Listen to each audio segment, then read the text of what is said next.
about to do this E2MOM now, so make sure to pick moves that suit your level and pick rep ranges that suit your level.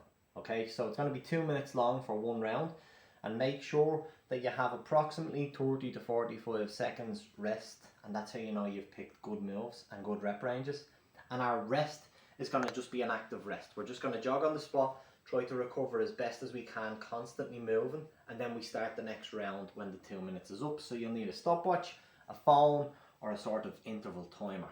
So I'm going to start off with pull-ups, into explosive push-ups, into jump squats, into mountain climbers. So let's go.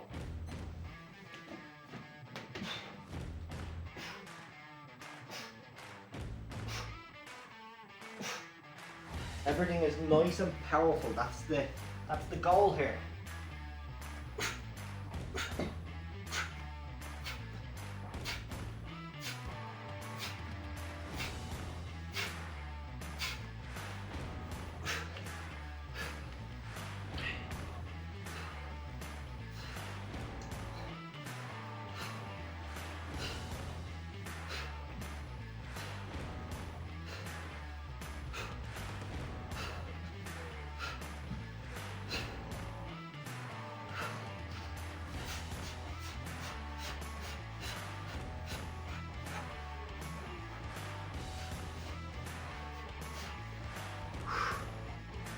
One round done, just short of a minute. So that's only my first round. So it's okay if I have extra rest, because fatigue is going to build up, okay?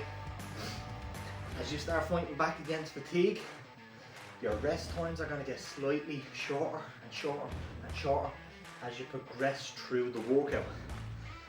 And that's when you're going to have to start going to war, when the fatigue hits you. You're going to have to keep pushing. So if you can't complete a round quick enough, if you walk out all the way up to 1 minute and 50 seconds and you're at the going to war, you only have 10 seconds rest. So you need to review the moves and the rep ranges you've selected, okay? 15 seconds left of rest.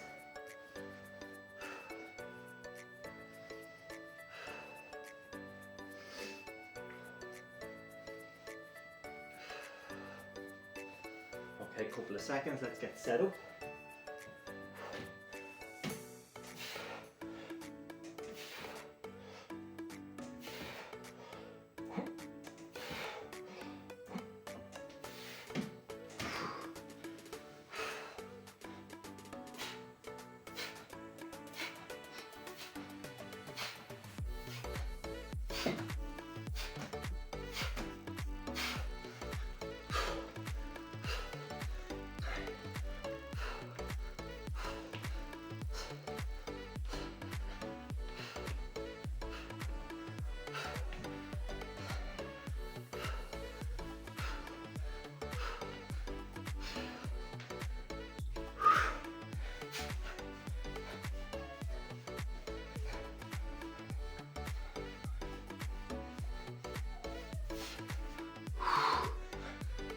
We're back up.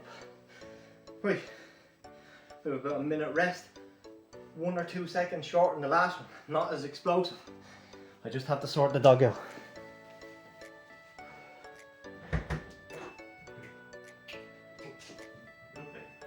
Stop.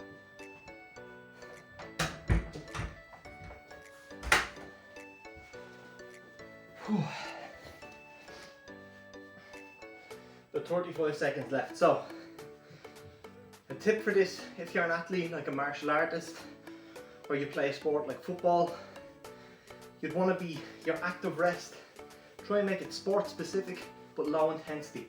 So for a martial artist, you might be shadow boxing, practicing and visualizing.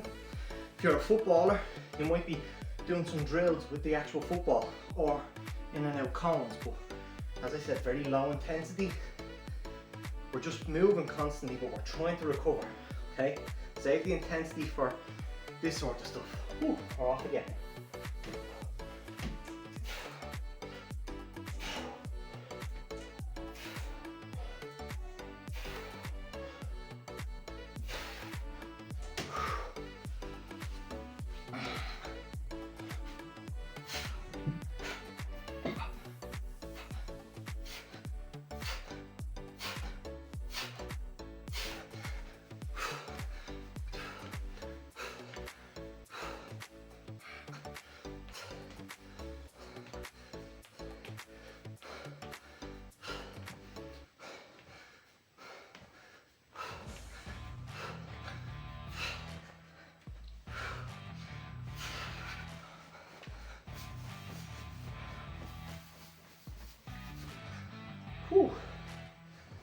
So I changed variations of the mountain climbers.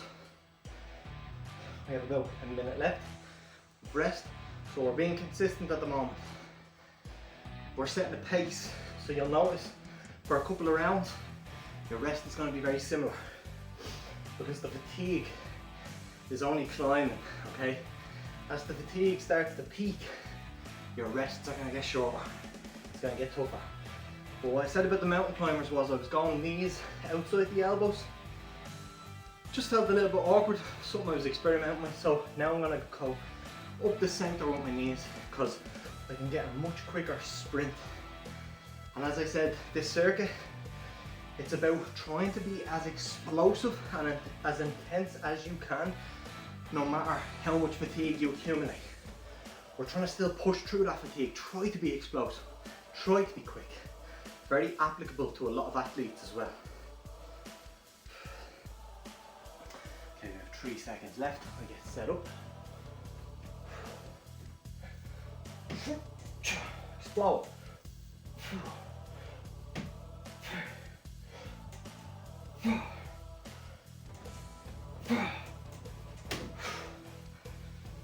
Everything is explosive.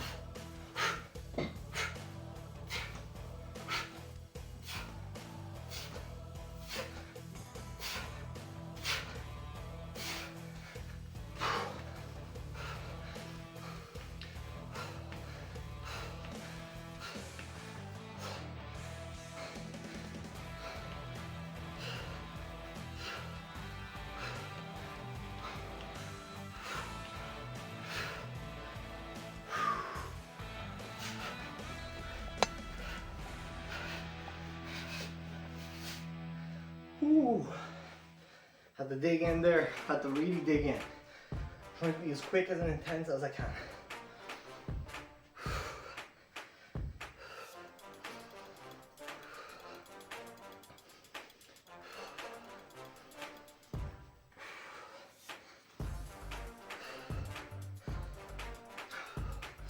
So it's important to note, before doing an E2MOM like this, or even some AMRAPs like this, to build up a good foundation of fitness first, okay?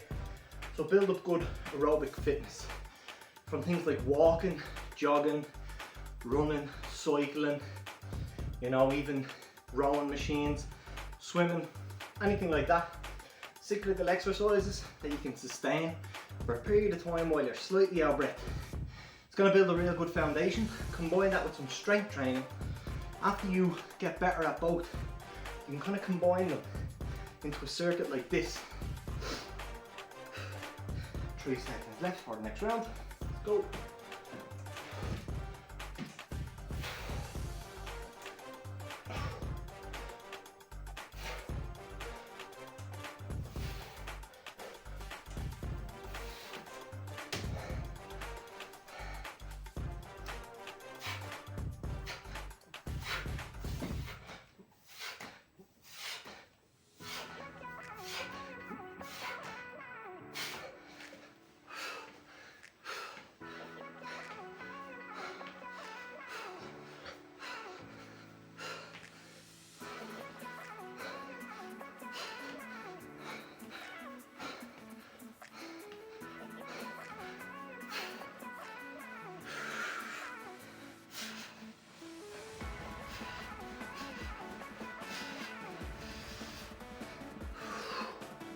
Ooh, I can really feel it now.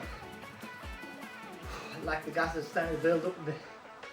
I'm not able to buffer it as quick as it's coming into my system. I can notice that because my pull-ups, they were the least explosive pull-ups I've done so far. Which tells me the muscles responsible for that are starting to get the fatigue into them so they can't perform at such a high level anymore. But that's where we're looking to go in this workout. We're looking to go to war, unfortunately. That's what we have to do. Your body will thank you for these circuits, but so will your mind. You'll build resilience and fortitude mentally, you know, to get through tough things.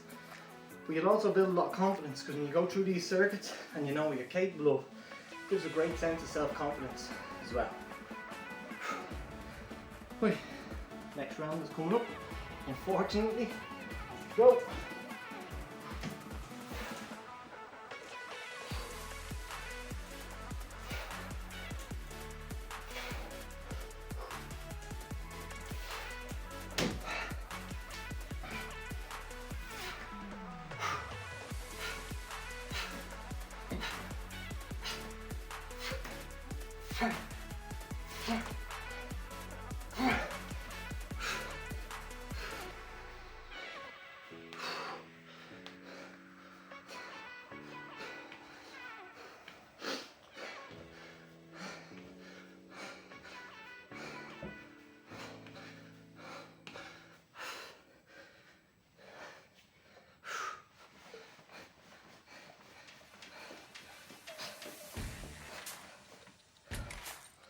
Ooh. Heart rate is up now. So I'm noticing every rest I'm not recovering as well. Whew. But I have to keep pushing. Whew. I've also changed my pull-ups on the fly. I was aiming for my collarbone to the bar. I've lost explosiveness, so to keep it standardised, I'm just going chin. Chin above the bar is 1 rep now. The fatigue has set in, so I'm just going to standardise the reps so I can keep putting maximum effort in all the way to the end. Okay.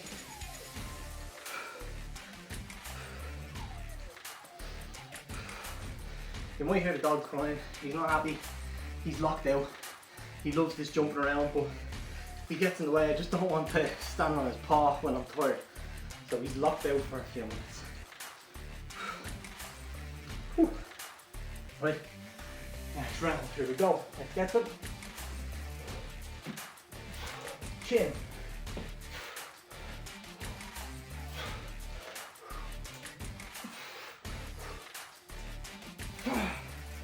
Still trying to be as explosive, but it probably doesn't look as explosive.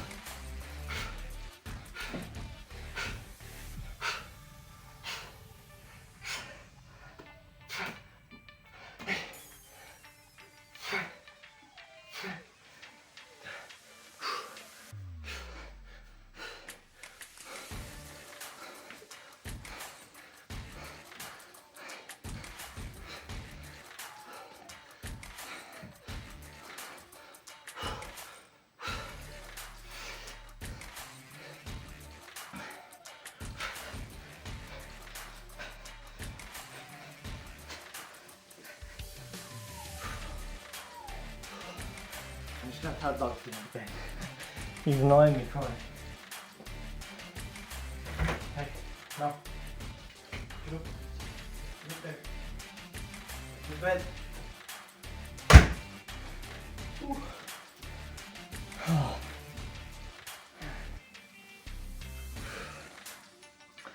I should have cut the video there and edited it. I should have taken about half an hour rest. I could have cheated, you know?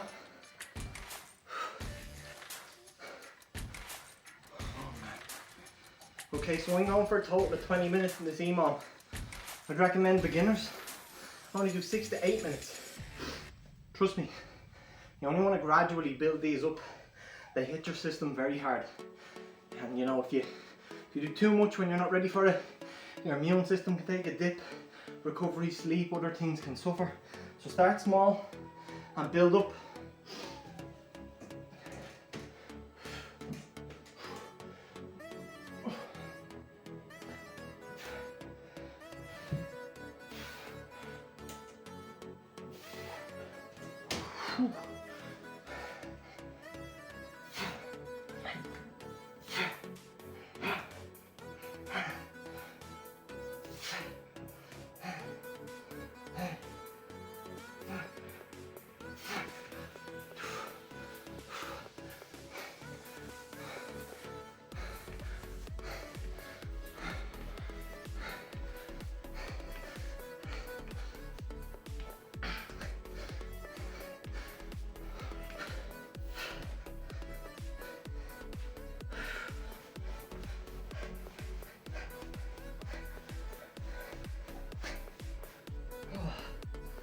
I'm really feeling it now.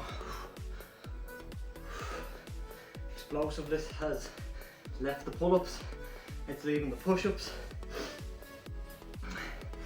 The explosiveness in the legs still kind of there, but it's fatiguing. The legs are the biggest muscles in the body. They can generate the most force. They have the highest muscular endurance, so it's only natural that they will sustain their power for longer than the upper body muscles. Whew. But it's only a matter of time before they go too. But you just keep battling against fatigue, okay?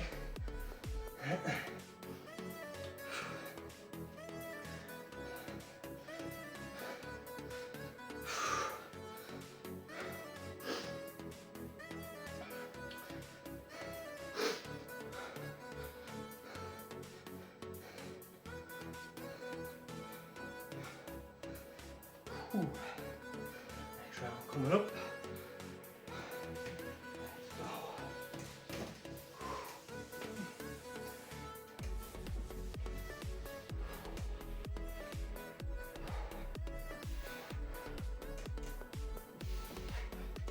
And the last reps are killing me now.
Feel it now.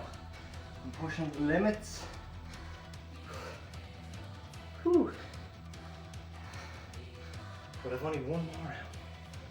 One more round to go.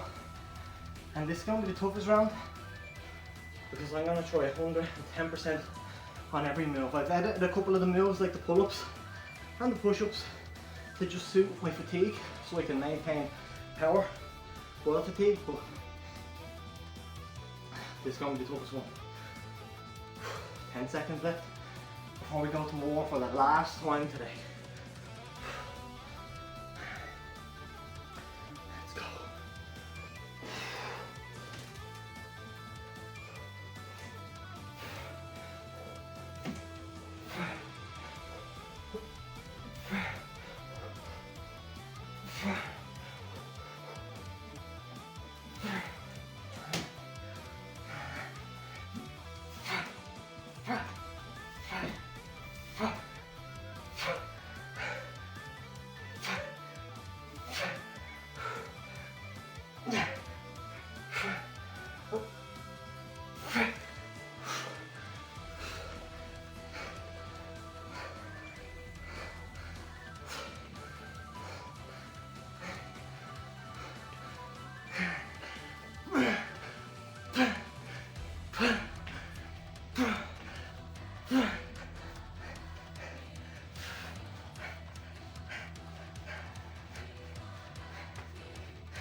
About a minute left, go back to rest. Try to recover.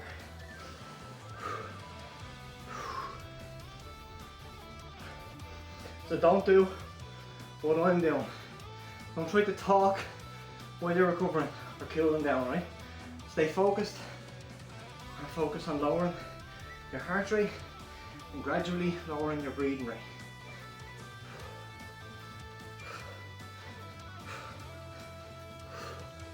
So for athletes now, if you're a footballer doing whoop with the ball or the cones, or a martial artist shadow boxing or something, you can push the intensity for this last active rest. So it's like the home stretch of the fight or the match where you have to dig deep And then when that timer goes off, that this round is over, you're done. Jump in the shower and recover, okay? Whew. So after a workout like this where you're really pushing the limits, you don't want to be doing these multiple times throughout the week. Maybe start off with introducing it into your routine maybe once every week, okay? There's a thing called EPOC. It's excessive post-exercise oxygen consumption. It's what the marketers call the afterburn, where you're going to keep burning calories for 48 to 72 hours post-workout, and it's going to burn all that fat. That's bullshit, right? What will happen is the amount of calories you burned in the workout, let's say this one, it's a very small percentage of them calories are what's going to be burnt up every 24-hour period, 2 to 3 days after a workout like this. It's kind of small, it's very negligible. It's probably the same amount as one biscuit that you eat, okay? So don't mind any of that. But what's important for you for EPOC to remember is your breathing rate and your heart rate for the following couple of days is going to be slightly elevated, right? You're not even really going to notice it. But what that is, your system's been hit so hard. So your body is trying to actually saturate more oxygen to help the tissues and functions in the body recover that have been stressed in the workout. So they need slightly higher breathing rate and heart rate to get that oxygenated blood to where it needs to go the following couple of days. That's all that is. It ends up resulting in an extra few calories because of higher metabolic rate. So take that into consideration when planning your training. If you're going to do a circuit like this and you're an athlete that plays a sport, don't do a circuit like this within 2, 3, maybe even 5 days of your competition. You want to plan them so that you have enough recovery time to come back to 100%. If you're a normal Joe like me, you don't play or compete in a sport, but you want to utilise these circuits to get fit, just plan your training around them accordingly. So if you're going to have heavy strength sessions, heavy cardio sessions, and this is one of them, don't have another big heavy session in the following day or two, okay? Maybe focus on mobility work, very light zone 2 cardio focused on recovery rather than trying to create stress and adaptations in the body. And you know, maybe do some things like after a day or two, you could do things like ice bath, saunas, recovery related things, okay? And you can also plan your training to peak on these sorts of circuits. So, you know, once a month even, you could throw in an absolute one of these circuits, but you make it really long.